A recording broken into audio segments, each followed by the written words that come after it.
Captain Daniel Wright stood at the viewport of the exploration vessel Horizon, gazing at the blue-green world of Proxima Centauri b below. This was humanity's first colony beyond the solar system, and after 5 years, it was thriving. Farms spread across the fertile valleys, and the main settlement of New Hope had grown from a collection of prefab shelters to a proper town with permanent structures. Daniel felt pride swell in his chest. Humanity had taken its first real step into the stars. "Captain, we've received clearance for takeoff," said Lieutenant Kate Summers from her station. "Colony Control wishes us good hunting." Daniel nodded. "Tell them we'll make Earth proud." He turned to face the bridge crew. "Ladies and gentlemen, we're about to make history. First contact with an alien civilization. Let's make sure it's a good one." The mission was straightforward on paper: establish diplomatic relations with the nearby Alderaan system, where long-range scans had detected artificial structures suggesting an advanced civilization. The Horizon carried Earth's best and brightest: scientists, linguists, and diplomats, all trained for this moment. Among them was Lisa Bennett, chief xenolinguist, who had developed translation algorithms based on mathematical principles that should work with any form of communication.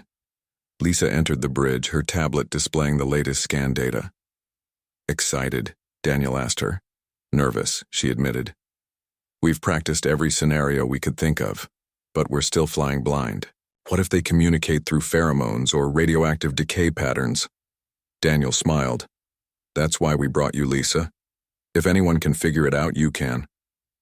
The Horizon lifted smoothly from the colony's spaceport, its fusion engines glowing, blue against the darkening sky. Once they cleared the atmosphere, the ship's faster-than-light drive engaged. Stars blurred, and the vessel slipped into the dimensional pocket that allowed it to travel at speeds that would make Einstein roll in his grave. 3 days later, they arrived at the edge of the Alderaan system. Initial scans confirmed what they had seen from afar: artificial structures orbiting the fourth planet, and energy signatures consistent with an advanced civilization. "No immediate response to our arrival," reported Communications Officer Peter Gordon. "I'm broadcasting our greeting message on all frequencies." For 2 tense hours they waited. Then the sensors lit up. "Multiple ships approaching," announced Security Chief Nicole Adams, her voice tight. 12 vessels, unknown configuration. They're moving fast." Daniel straightened in his chair. "Maintain our position. Keep broadcasting the greeting. Weapons. Remain powered down. We don't want any misunderstandings." The alien ships surrounded the Horizon in a loose formation. They were sleek, predatory-looking vessels with forward-swept wings and hulls that seemed to absorb light rather than reflect it. "We're receiving a transmission," Peter said. "Visual and audio. The translation matrix is processing it now." The main screen flickered to life, showing a humanoid figure with bluish-gray skin, 4 eyes arranged in a diamond pattern, and no visible nose. When it spoke, its mouth moved in strange ways, but Lisa's translation algorithm converted the sounds to English with only a slight delay. "Unknown vessel, you have entered territory claimed by the Zalarian Empire. Identify yourselves and state your purpose." Daniel stepped forward. "I am Captain Daniel Wright of the Earth vessel Horizon. We come in peace, seeking diplomatic relations between our worlds." The alien's upper eyes narrowed. "Earth. We have not heard of this world. What sector?" "We are from the Sol system, approximately 4.2 light-years from here." The alien conferred with someone off-screen, then returned its attention to Daniel. "Your technology is unexpected for an unknown species. Our Emperor would meet with your leaders. You will follow our escort to Alderaan the 4. Daniel exchanged glances with his officers. This was faster progress than they had expected. "We would be honored." The journey to Alderaan the 4 took 6 hours, during which Lisa worked frantically with her team to improve the translation algorithms and learn what they could about Zalarian culture from the limited data they had. "They're militaristic," she told Daniel in his ready room. "Every communication is rank-heavy, and their ships are clearly designed for war, not exploration or trade." "Noted," Daniel said. But we can't judge them by our standards. Maybe they've had to fight to survive. Alderaan IV was a world of sprawling cities and massive orbital installations. The Horizon was directed to dock at a space station that dwarfed anything humans had built. Daniel selected his diplomatic team, himself, Lisa, and 5 others representing different aspects of human culture and science. They were met by Zalarian guards in gleaming armor who escorted them through vast corridors to a meeting chamber. At its center sat Admiral Zorak, a Zalarian whose elaborate uniform suggested high rank. "Welcome," Zorak said through the translators. "I speak for Emperor Vexcor. Tell us of Earth and its capabilities." Daniel presented their prepared introduction. Earth's location, population, recent achievement of faster-than-light travel, and desire for peaceful relations. He deliberately downplayed certain aspects: humanity's military history, the extent of their technological achievements, focusing instead on cultural exchange and mutual benefit. Throughout his presentation, Zorak's expression remained unreadable, but Daniel noticed how the Admiral's gaze lingered on the technical specifications of the Horizon. "Impressive for such a young species," Zorak said when Daniel finished. "The Emperor will be pleased to add your world to the Empire." Lisa frowned at the translation. "I'm sorry, Admiral, but perhaps there's a misunderstanding. We're not seeking to join any empire. We're proposing an alliance between equals." Zorak made a sound that the translator couldn't interpret. The mood in the room changed instantly. "There are no equals to the Zalarian Empire," Zorak said coldly. "There are only those who serve, and those who have not yet been conquered." Daniel stepped forward. "Admiral, we came in peace, but Earth is not interested in subjugation. Perhaps we should continue this discussion after both sides have had time to consider."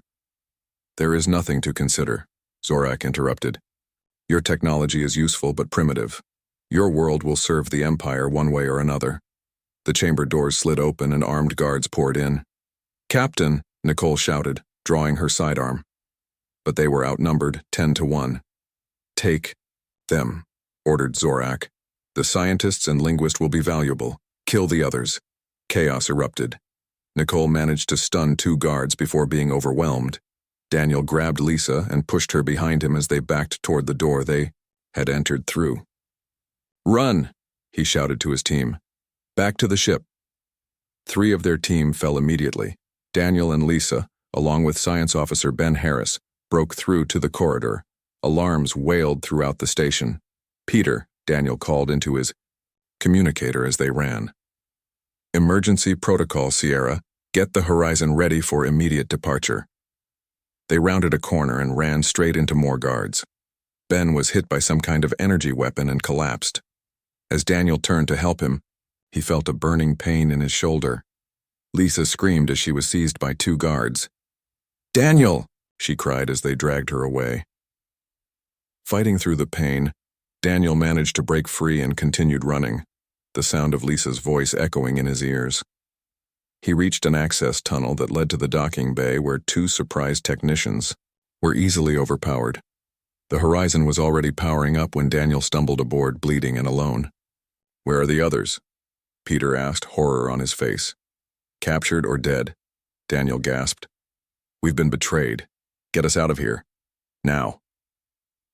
As the Horizon broke free from the station, Zalarian ships moved to intercept.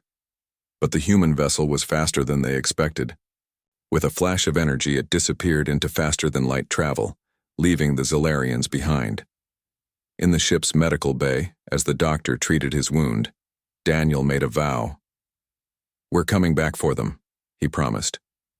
"And we're going to make the Zalarians regret the day they decided humans would make good slaves." What the Zalarians didn't know, what Daniel had carefully hidden from them, was that humanity was far more advanced and far more dangerous than they had revealed. And they had just made the worst mistake in their empire's history. The Horizon limped back to Earth, its hull scarred from Zalarian weapons fire. Captain Daniel Wright had pushed the engines beyond safe limits to make the journey in record time. Every hour that passed meant another hour his captured crew members spent in enemy hands. Admiral Susan Miller watched from the command center of Luna Base as the battered ship docked. Her face remained calm, but her eyes reflected concern. At 62, Susan had spent 4 decades in service, rising through the ranks to become commander of Earth's Space Defense Force, a position most of humanity didn't even know existed. "How bad is it?" she asked as Daniel entered the secure briefing room. His arm was in a sling, his face gaunt from lack of sleep. "Bad," he replied, collapsing into a chair. "The Zalarians have no interest in peaceful contact. They see us as nothing but another species to conquer. They took Lisa and the others. God knows what they're doing to them." Susan pressed a button, and the room's windows darkened as holographic displays activated. "Tell me everything, Captain, leave nothing out." For the next hour, Daniel recounted every detail of the encounter. Susan and her staff listened without interruption, recording every word. When he finished, Susan stood and walked to the window. Beyond it stretched the dark side of the moon, dotted with secret installations hidden from Earth's telescopes and civilian satellites. "They think we're primitive," she said finally. "They think we're an easy target." "They're wrong," Daniel said. "But they have Lisa and the others, and they know the location of Proxima Colony. We need to act fast." Susan turned to face him. "Captain, right? What I'm about to show you is classified beyond top secret. What you believe about Earth's military capabilities is only part of the truth." She entered a series of commands into her wrist device. The main screen displayed a view of space that Daniel didn't recognize at first. Then he realized he was looking at the far side of Jupiter. What he saw made his jaw drop. Ships. Hundreds of ships, some as large as small cities, others sleek and predatory like spaceborne sharks, all bearing the emblem of Earth's United Defense Forces. "What? How?" Daniel stammered. "Operation Sleeping Giant," Susan explained. "After we detected the first alien signals 50 years ago, the nations of Earth made a secret pact. While maintaining the appearance of a peaceful, newly spacefaring species, we built this, a fleet capable of defending humanity against any threat." Daniel stared at the screen. "All this time? Hidden from our own people?" Susan nodded. "It was necessary. We didn't know who might be listening. The public believes our military budget goes to conventional forces and a few orbital platforms. In reality, over half goes here." On another screen, Susan showed manufacturing facilities hidden in the asteroid belt, training centers buried deep in Mars, and weapon systems Daniel had never imagined possible. "We've been preparing for this day," Susan said, "though we hoped it would never come."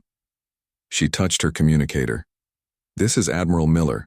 Activate the Sleeping Giant Protocol. Authorization, Miller 7 Delta Sunrise." Throughout the Solar Z system, hidden bases came alive. Ships that had been dormant powered up their engines. Crews who had trained for years in secret moved to battle stations. "The Zalarians are coming to Proxima with a small fleet to begin their invasion," Susan explained. "They expect to find a helpless colony protected by a few lightly armed ships." She smiled grimly. "Let's show them how wrong they are." While Earth's hidden fleet mobilized, Lisa Bennett was learning just how dangerous the Zalarian Empire truly was. After their capture, she and the surviving team members had been separated. Lisa found herself in a sterile laboratory where Zalarian scientists studied her like a specimen. They took blood samples, tissue samples, and brain scans. They tested her reactions to various stimuli, some painful enough to make her scream, but Lisa was not just a linguist. She had been specially chosen for this mission because of her background in intelligence operations. While appearing to cooperate, she observed everything, memorized the layout of the facility, and studied the patterns of the guards. On the 3rd day of her captivity, she was moved to a new area. Through the transparent walls of her cell, she could see aliens of various species working under Zalarian supervision. Some looked nearly human, others were radically different. Tentacled beings, insectoid creatures, and species she couldn't even begin to classify. A Zalarian wearing the uniform of a scientist approached her cell. "You are the language expert," he stated. It wasn't a question. "I am," Lisa replied warily. "Good. You will help us communicate with new slave species. It will make integration into the Empire more efficient. Lisa hid her horror behind a neutral expression. You've enslaved all these different species? The Zilarian seemed puzzled by her reaction. Of course, that is the purpose of lesser species, to serve the Empire. Your kind will learn this soon enough. Left alone again, Lisa began to formulate a plan.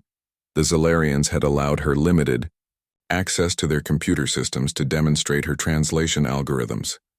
They believed the systems were isolated, but Lisa had noticed something they hadn't, a pattern in the data architecture that suggested all their systems were ultimately connected to a central network. That night, while the facility was minimally staffed, Lisa used her terminal to probe deeper into the system. Her fingers flew across the alien interface using weaknesses in their security protocols that the arrogant Zilarians had never bothered to fix. Why would they? No lesser species had ever dared to hack their systems before. Hour by hour, she worked her way deeper into the network. She discovered the true extent of the Zilarian Empire, dozens of conquered worlds, billions of enslaved beings, and something else, something crucial. The Zilarian ships all used a specific shield frequency, a vulnerability that could be exploited. As she downloaded this information to a hidden storage device she had managed to keep concealed, an alarm suddenly blared throughout the facility. "Intruder alert," announced a mechanical voice. "Enemy ships detected in the Proxima Centauri system." Lisa smiled. Earth had responded faster than she'd expected. The Zilarians were about to learn that humans were not the easy prey they had assumed. In the Proxima Centauri system, the Zilarian pacification fleet moved toward the human colony with confidence. 6 warships against what their intelligence suggested would be minimal resistance. Admiral Zorak watched from the command ship, already planning how he would accept the humans' surrender. "Sir," called one of his officers, "we're detecting unusual energy readings ahead." "Specify," Zorak ordered. "Unknown, sir, but they're powerful and multiplying." Space seemed to ripple before them, and suddenly the Zilarians were no longer the predators but the prey. A fleet of 20 human warships appeared, surrounding the Zilarian force in a perfect ambush formation. At their center was a massive vessel that dwarfed anything the Zilarians had brought. From the bridge of the dreadnought Defiance, Commander John Russell opened a channel to the enemy fleet. "Zilarian vessels, this is Commander Russell of the Earth Defense Force. You have committed acts of aggression against humanity. You have taken our people prisoner. You have threatened our colony." He paused, letting the translator convey his words. "Surrender now, or be destroyed." For the first time in his life, Admiral Zorak felt fear as he stared at the human armada on his view screen. What he had dismissed as a primitive species had somehow concealed its true power, and now that power was aimed directly at him. "Open fire," he ordered, his voice cracking. The battle that followed was brief and decisive. The human ships moved with incredible precision, their weapons punching through Zilarian shields as if they were made of paper. One by one, the Zilarian ships were disabled or destroyed. As his vessel shuddered under the human assault, Admiral Zorak realized the terrible truth. His empire had awakened a sleeping giant, and that giant was angry. The news of humanity's victory at Proxima Centauri spread quickly through the Zilarian Empire. Admiral Zorak's flagship had been captured, though the admiral himself had escaped in a small shuttle. 5 other Zilarian vessels had been destroyed or disabled. It was the first defeat the Empire had suffered in over a century. Emperor Vexcor was not pleased. In his throne room on the Zilarian homeworld, he paced back and forth, his 4 eyes fixed on the holographic display showing the battle data. "How could this happen?" he demanded. "You assured me these humans were primitive, barely able to travel between stars." Prime strategist Kelvor bowed low. "My emperor, they deceived us. They presented themselves as peaceful explorers while hiding their true military strength. And now they know we intended to conquer them," the emperor said, his voice dangerously soft. "They know we hold their people captive. What will they do next?" Kelvor hesitated. "Our analysts believe they will attempt to rescue their captured team members. They may also strike at our outposts in nearby systems." The Emperor turned to his military commander. General Tarn, prepare our main battle fleet. These humans must be crushed before they can threaten our core worlds. And secure the prisoners. They may be valuable bargaining chips. What the Zilarians didn't realize was that humanity's counterattack was already underway, and it was far more extensive than they had anticipated. Commander Olivia Martinez crouched in the shadows of a maintenance corridor in the Zilarian detention facility. With her were 12 members of Earth's Special Tactics Unit, all equipped with stealth armor that bent light around them, making them nearly invisible. They had infiltrated the facility by masking their shuttle's energy signature to match that of a Zilarian supply ship. Status report, Olivia whispered into her comm unit. Team 2 in position at the central security hub, came the reply. Team 3 has located the prisoner area, ready to move on your mark. Olivia checked her weapon, a compact pulse rifle designed to incapacitate rather than kill. Their mission was clear: rescue the captured Earth team and extract any other enslaved beings who wished to leave. Begin Operation Breakout, she ordered. Execute in 3, 2, 1, now. Throughout the facility, precisely timed explosions knocked out power to key systems. Emergency lights flickered on, casting eerie blue shadows as alarms began to key. Whale Olivia's team moved swiftly through the suddenly chaotic facility. At the security hub, Team 2 had neutralized the guards and taken control of the internal systems. Team 3 was already freeing prisoners from their cells. Lisa Bennett heard the explosions and felt a surge of hope. When her cell door slid open, she was ready. A figure in stealth armor appeared before her. Dr. Bennett? I'm Sergeant Alan Foster. We're here to take you home. Lisa shook her head. Not yet. I need to access their main computer core. I've discovered something critical about their shield technology. The sergeant hesitated, then nodded. Commander Martinez, this is Foster. Dr. Bennett needs to make a detour to the computer core. Understood, came Olivia's voice. I'll meet you there. We've secured the route. As they made their way through the facility, Lisa saw other team members, helping aliens of various species. Some could barely walk after their time in captivity. Others seemed stunned by the sudden rescue. We're taking anyone who wants to leave, Sergeant Foster explained, noting her gaze. Commander's orders. In the computer core, Lisa worked quickly. She was downloading the final files on Zilarian shield frequencies when Olivia arrived with the rest of her team. We need to move, Olivia said urgently. Their reinforcements are inbound. Lisa nodded, pocketing the data device. Got everything we need. This will change the course of the war. They fought their way back to their shuttle, Zilarian guards in pursuit.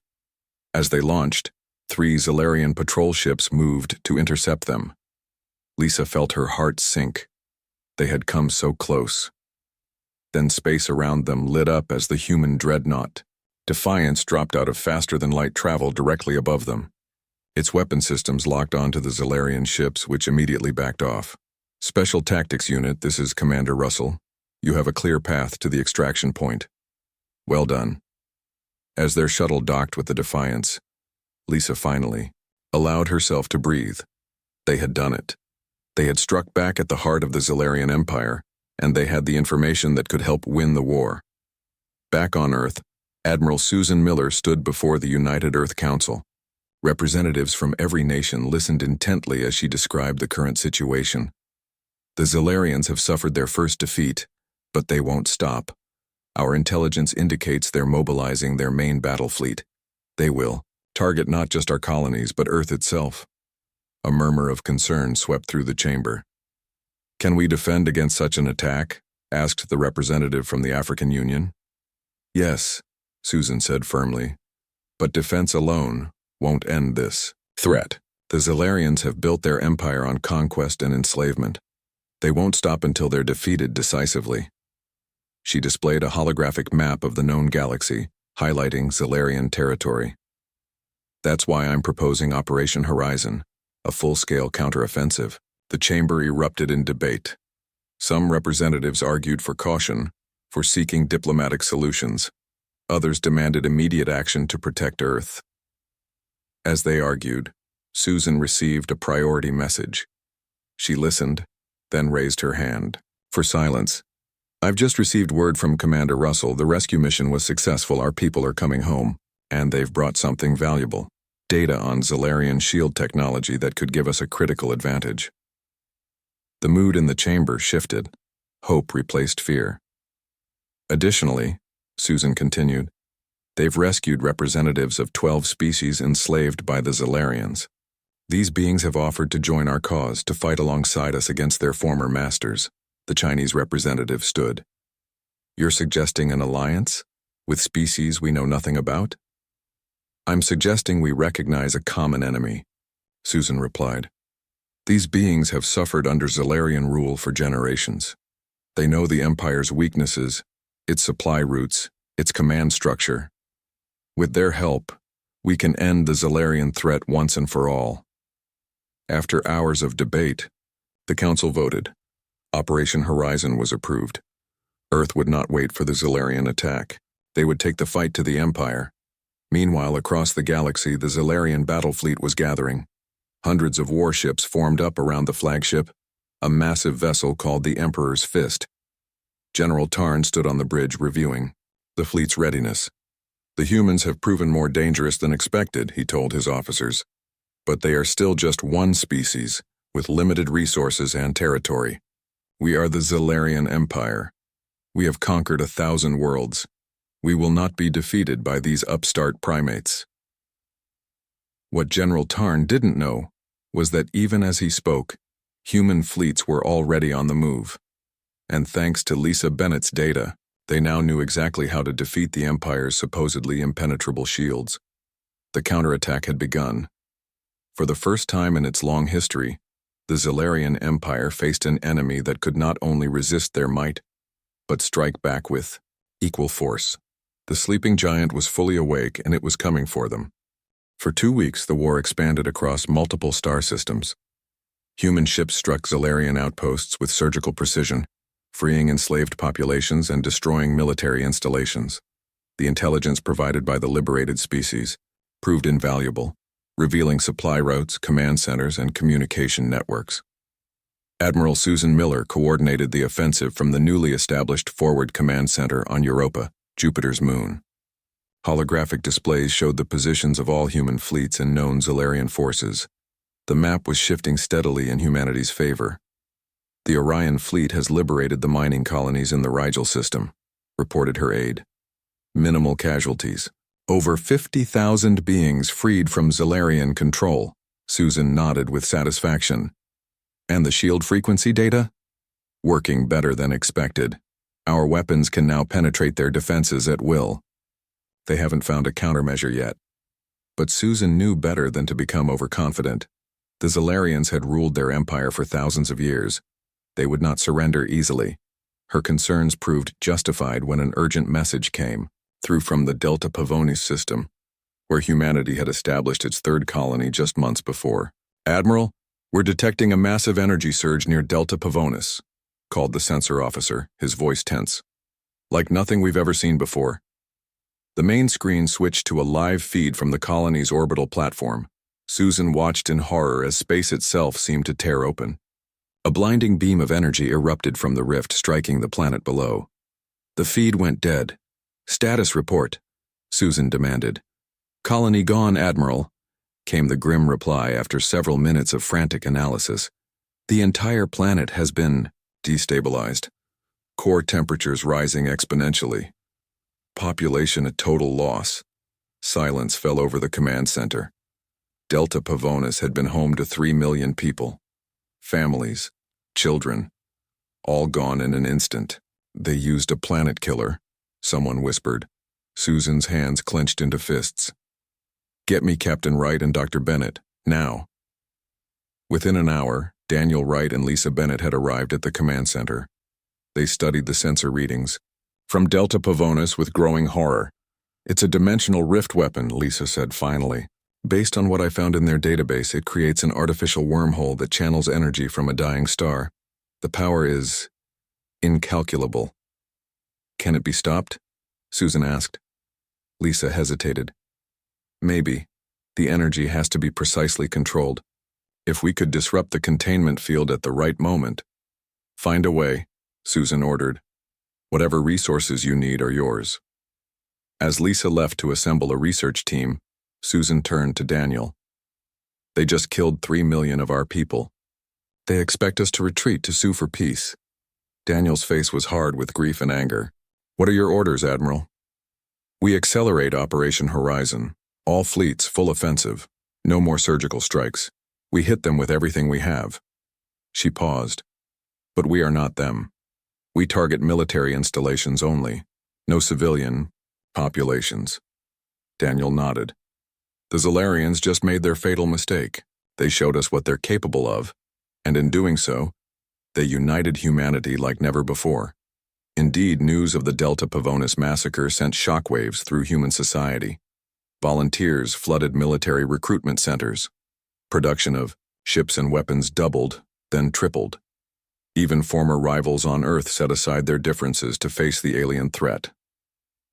Meanwhile, in his palace on the Zalarian homeworld, Emperor Vexcor received the reports of humanity's escalating attacks. With growing concern, how are they penetrating our shields? He demanded of his chief scientist. Unknown, Emperor. Our shield technology has been impregnable for centuries. Clearly not, the Emperor snapped. And what of our allies? Why do the Gorvan and Mentak fleets not join our defense? Prime Strategist Kelvor looked uncomfortable. The situation is complex, Emperor. Since the humans began liberating slave worlds, many of our subject species have declared neutrality. Some have even provided support to the human forces. The Emperor's expression darkened. Traitors, all of them. They will be dealt with once these humans are crushed. He turned to General Tarn. The planet killer was effective? Yes, Emperor. One of their major colonies destroyed. Their advance in the Rigel sector has slowed as they redirect forces to protect their remaining worlds. Good. Prepare the weapon for use on their homeworld. Earth must be destroyed. What the Zalarians didn't know was that humanity had anticipated this move. In a hidden research facility orbiting Saturn, Lisa Bennett worked day and night with a team of scientists from Earth and several allied species. Among them was Krell, a four-armed being from a world that had been under Zalarian control for 3 centuries. His species possessed an intuitive understanding of dimensional physics that humans had not yet developed. The weapon creates a temporary bridge between normal space and what we call the void between, Krell explained, manipulating a complex, holographic model. Energy flows from the void to our dimension, but it could be reversed, Lisa finished, a look of realization dawning on her face. If we could invert the polarity of the containment field at the exact moment they activate the weapon, the energy would flow back into the void, taking the weapon platform with it, Krell confirmed. But we would need precise timing and a way to affect the containment field from a distance. Lisa smiled for the first time in days. I think I know how. The shield frequency data we captured shows they use the same basic technology for both defensive shields and containment fields. For the next 72 hours, they refined their plan, developing a device that could send a precisely calibrated pulse to disrupt the planet killer's containment field. When they were finally satisfied, Lisa presented their solution to Admiral Miller. It's a one-shot defense, she explained. We won't know if it works until they fire the weapon again. Susan studied the device, a surprisingly small box of intricate circuitry. When can it be ready for deployment? We've already built prototypes. They can be installed on our primary defense fleet within days. Do it, Susan ordered, and prepare our forces for the final phase of Operation Horizon. It's time to take the fight directly to the Zalarian homeworld. Ryan Foster, Earth's newly appointed ambassador to the Coalition of Liberated Species, stood before representatives from 27 different worlds. Some looked nearly human, others were utterly alien, but all shared a common purpose. For too long, the Zalarian Empire has ruled through fear and oppression, Ryan said. They believed their power was absolute. They believed no one could stand against them. He gestured to a holographic display showing the current state of the conflict. They were wrong. Together, we have pushed back their fleets. We have freed dozens of worlds, and now we stand ready to end their tyranny once and for all. The chamber erupted in sounds of agreement, a cacophony of voices, clicks, and electronic tones. Tomorrow we launch our final offensive. Our combined fleets will converge on the Zalarian homeworld, not for vengeance, not for conquest, but for freedom, for justice. As Ryan spoke, throughout the galaxy, ships were already on the move. Human vessels armed with the technology to defeat the planet killer. Allied fleets from newly liberated worlds, all converging on a single point. The Zalarians were about to face something they had never encountered in their long history of conquest. An armada of the free, determined to end their empire forever. The Zalarian homeworld shimmered like a blue jewel against the blackness of space. Orbiting it were thousands of satellites, defense platforms, and warships. The last line of defense for an empire that had never expected to be on the defensive. From his throne room in the Imperial Palace, Emperor Vexcor watched the holographic displays with growing unease. His entire fleet had been recalled to defend the homeworld.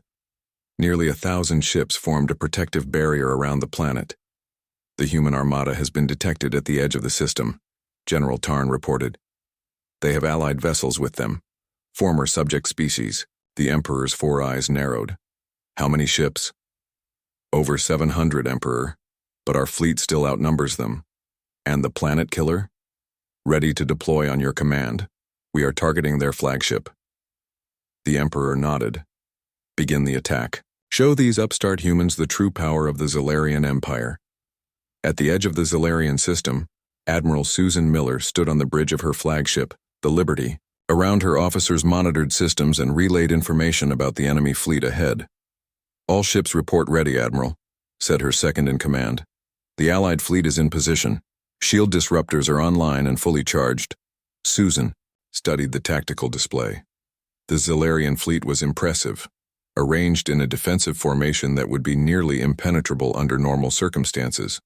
But these were not normal circumstances. Are the countermeasures for the planet killer in place? She asked. Yes, Admiral. Dr. Bennett reports all systems are ready. Susan took a deep breath. This was it, the culmination of everything they had fought for since that first disastrous contact. A battle that would determine not just humanity's fate, but the freedom of dozens of species across the galaxy. Send the signal, she ordered. All ships commence Operation Horizon. The human and allied fleet surged forward. The space between the two armadas lit up with weapon fire. Beams of energy crisscrossed the void. Missiles left trails of light as they sought their targets. But the real battle was happening on a level that couldn't be seen. Using the shield, frequency data that Lisa had stolen. Human ships broadcast signals that disrupted the Zalarian defenses. Weapons that should have bounced harmlessly off their shields instead cut through, disabling ships with surgical precision. It's working, Lisa breathed, watching from her station in the tactical center. Their shields are falling faster than they can adapt. Commander John Russell led the first wave of attack ships. His squadron darted between the larger Zalarian vessels, targeting engines and weapon systems. Keep moving, he ordered his pilots. Don't give them time to lock on. The Zalarians fought back fiercely. Despite their weakened shields, they still outnumbered the human-led fleet. Dozens of Allied ships were hit, damaged, or destroyed. But for every loss, the coalition inflicted 3 on the enemy. In his throne room, Emperor Vexcor watched with growing horror as his supposedly invincible fleet was systematically taken apart. How is this possible, he demanded. How are they penetrating our shields? Unknown, Emperor, General Tarn replied, his voice strained. But we still have the planet killer. It's charged and ready. Then use it. Target their flagship. On the bridge of the Liberty, alarms suddenly blared. Energy spike detected, reported the sensor officer. Same signature as Delta Pavonis. They're deploying the planet killer. This was the moment they had prepared for. Susan gave the order. Activate the countermeasure. Throughout the fleet, ships equipped with Lisa and Krell's invention powered up the devices. They broadcast a precisely calculated signal aimed at the planet killer's containment field. Space seemed to tear open as the Zalarian weapon activated. A rift appeared, swirling with energy from beyond normal space. The beam began to form, aimed directly at the Liberty. For a heart-stopping moment, Susan thought their countermeasure had failed. Then the rift began to pulse erratically. The energy, flow reverse direction. Instead of a beam shooting outward, the rift began to collapse inward. "It's working," Lisa shouted over the comm. "The containment field is inverting. Everyone clear the area." The Zalarian weapon platform began to break apart as the rift pulled it in. The deadly energy meant for the human fleet instead consumed the weapon that had created it. A blinding flash lit up the system as the rift finally collapsed, taking with it a large portion of the Zalarian fleet that had been too close to the weapon platform. "The planet killer is destroyed," reported the tactical officer. "Repeat, planet killer destroyed." A cheer went up across the fleet, but Susan knew the battle wasn't over yet. "Press the advantage," she ordered. "All ships continue the attack." With their ultimate weapon gone and their fleet in disarray, the Zalarians began to falter. Ship after ship was disabled or destroyed. Some began to retreat, others surrendered. Commander Russell led a boarding party onto the Emperor's fortress station. They fought their way through the corridors, facing the elite Zalarian guard. The battle was fierce, but the humans had surprise and determination on their side. Finally, they reached the throne room. Emperor Vexcor stood with General Tarn and Admiral Zorak, who had returned from his earlier defeat. The three Zalarian leaders held weapons, prepared to make a final stand. "It's over," Russell told them. "Your fleet is defeated. Your weapon is destroyed. Surrender now." Admiral Zorak lunged forward with a roar of fury. Russell dodged the attack and fired his weapon. Zorak fell, wounded but alive. The other Zalarians lowered their weapons. "How?"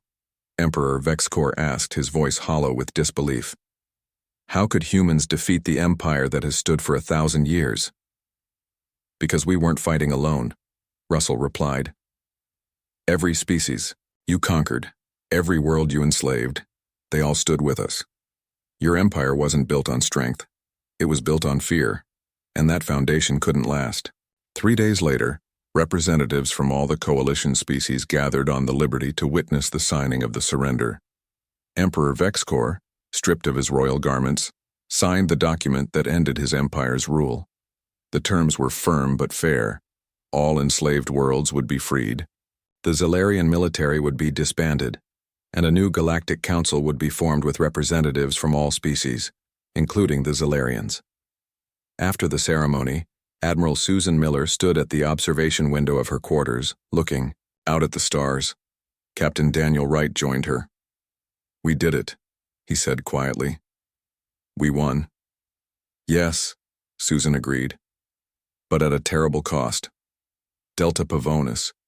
We can never bring those people back." "No, but we can honor them by building something better in place of the Zalarian Empire. A true federation of worlds based on cooperation rather than conquest." As they spoke, construction had already begun on a memorial station to orbit where Delta Pavonis once existed. It would stand as a reminder of the cost of war and the price of freedom. Lisa Bennett became the head of a new multi-species diplomatic corps, using her knowledge of languages and cultures to help forge lasting peace. Commander Russell led the peacekeeping forces that would ensure no new empire could rise from the ashes of the old. And humanity, once thought to be just another primitive species for the Zalarians to conquer, had instead become the architect of a new galactic order, not as conquerors but as liberators, not as masters but as equals. As the Liberty prepared to return to Earth, a young officer approached Admiral Miller on the bridge. "Admiral, do you think we might someday become like the Zalarians?" she asked. "Now that we have all this power." Susan looked at the young woman thoughtfully. "That's why we remember Delta Pavonis," she said. "Not just as a tragedy, but as a warning of what we must never become." She turned to look at the view screen, where ships from dozens of different worlds moved peacefully in formation with human vessels. The Empire's worst nightmare wasn't just humanity's armada on the horizon, Susan said. It was the idea that power could be shared rather than hoarded, that different species could work together as equals. That's the future we're building now. And as the fleet jumped to faster-than-light travel, headed for home, the stars stretched into lines of light, pointing the way to a new dawn for all species of the galaxy.